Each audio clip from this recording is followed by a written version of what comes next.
అందరికీ శ్రీమాత్రే నమః అండి. మనం ఇప్పుడు సౌందర్యలహరి నేర్చుకుందాము. సౌందర్యలహరిలో 21 నుంచి 25 వరకు నేర్చుకుందామండి. ఇప్పుడు 21వ శ్లోకం. తటిల్లేఖా తన్వీ తపన శిశి వైశ్వానరమయీ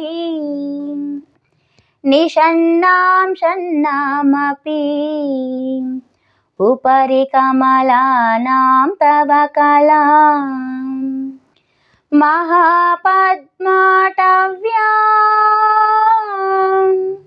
మృదితమలమాయీన మనసా మహాంతః పశ్యంతు దధతి పరమాహ్లాదలహరీ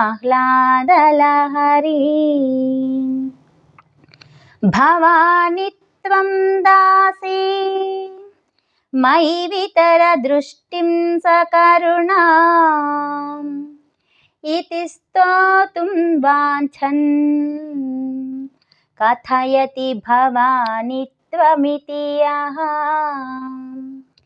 తదైవ త్వం తస్మై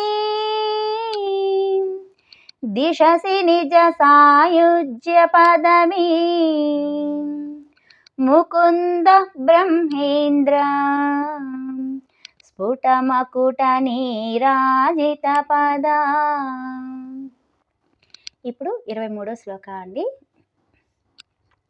త్వయా హృత్వా వామం వపుర పరితృప్తేన మనసా శరీరాద్ధం శంభో అపరమపి శంకీకృతమభూత్ యది తత్వద్రూపం సకలమరుణాభం త్రినయనం కుచాభ్యామాణంబ్రం కుటిల శశి చూడాలమకుటం. ఇప్పుడు 24వ శ్లోకం అండి. జగత్సూతే ధాత హరిరవతి రుద్రః క్షపయతే తిరస్కుర్వన్నేతత్ స్వమపి వపురీశస్థిరయతి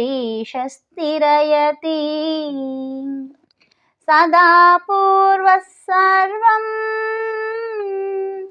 తదిదమనుగృహ్ణాతి చ శివః తవాజ్ఞామాలంబ్య క్షణచలితయోర్భ్రూలతికయోః. ఇప్పుడు 25వ శ్లోకం అండి. త్రయాణాం దేవానాం త్రిగుణజనితానాం తవ శివే భవేత్ పూజా పూజా తవ చరణయోర్యా విరచితా తథా హి త్వత్పాదోద్ ఉద్వహనమణిపీఠస్య నికటే స్థితా హి తే శశ్వత్ ముకుళితకరోन्तः సమకుటాః.